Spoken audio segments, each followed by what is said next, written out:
近年来，日本空自不仅对 F-15进行升级，向美国购买 F-35战机，还有意强化先发制人的打击能力。要知道，日本战后受和平宪法约束以及美国的限制，日本不能拥有进攻性武器，比如航空母舰、轰炸机、弹道导弹和巡航导弹等。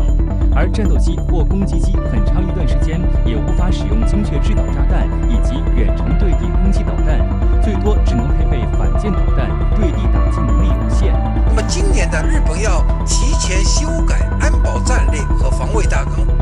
可能明确的要提出对敌基地的打击能力。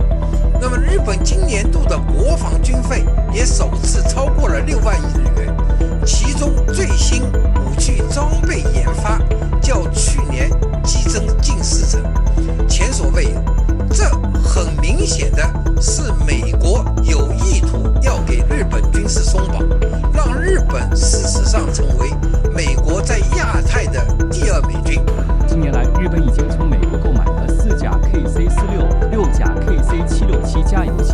可为 F-15、F-35等战机进行空中加油，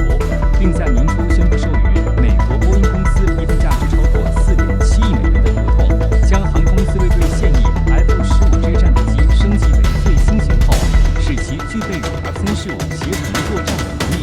同时，日本还打算向美国购买 AGM-158联合防区外空地导弹，而这款导弹采用隐身设计，突防能力强。基本型 AGM-158A 射程约为370公里，而增程型 AGM-158B 射程可以达到1000公里以上。据日本读卖新闻报道，日本计划采购的就是增程型 AGM-158B。此外，日本还想购买在 AGM-158B 基础上发展的 AGM-158C 远程反舰导弹。如果日本空自拿到手，那么升级后的 F-15J 将具备远程对地和对海打击能力。尽管日本现在因为手头拮据而没有正式采购，但不排除未来进行采购的可能。那么这个射程对于日本来讲，对周边国家的威胁是很大的，而且有能力打击周边国家一些重要的目标。那么日本的航空自卫队就绝对不会再是像现在他所谓的专守防御了，那是一支真正有能力进行外科手术能力打击的这样的一支空军了。日本一架 F-15DJ 战机坠海，表明航空自卫队整个体系可能存在较大问题。而首批 F-15J DJ 战斗机自1982年服役以来，至今已经长达40年的时间。请教一下杜先生，机体老龄化问题在航空自卫队是否已经非常严重呢？日本航空自卫的 F-4战斗机和 F-15战斗机目前叫陈年老机，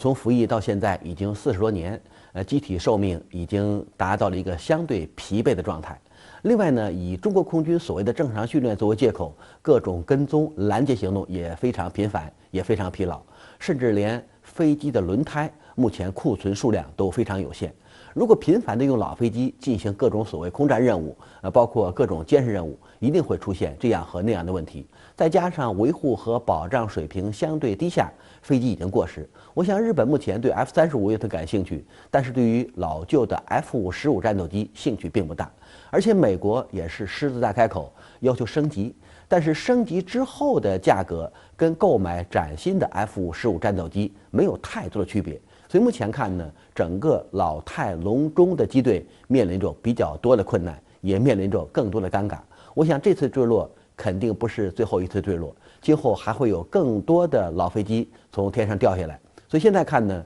整个机队的疲劳已经让目前日本航空自卫队的战力显示出了非常尴尬的状态。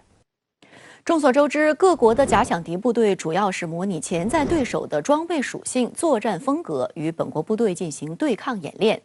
请教一下杜先生，日本空自是通过怎样的方式来获取他国，比如中俄战机的信息情报呢？日本航空自卫队获取所谓蓝军信息大概2个渠道，第一是通过美国获取，因为所谓的红旗军演。就是美国的一种对抗训练形式，里面呢要把中国、俄罗斯很多作战飞机的规则参数进行模拟，这样为美国空军作战训练提供一定的参考。我想日本一定是复制和克隆了美国红旗军演过程中蓝军的一些基本材料。第二是通过自己的情报系统去获取，因为在不同的海域上空，日本航空自卫队基本上是中国空军的御用摄像师，这样在跟踪过程中对飞机的姿态，包括各种参数进行详细的侦查。他认为可以把中国空军的作战形态进行逼真的模拟，所以自己有可能也是通过感官认识开发出一套蓝军样本。所以目前看呢，像美国套取和克隆各种蓝军的一些数据，以及自己侦查所获得的数据，这大概就是日本建立所谓蓝军数据库的一个基本依据。但是要想用所谓的数据库真实的去模拟中国空军和俄罗斯空军的真正战力，是一个不可能完成的任务。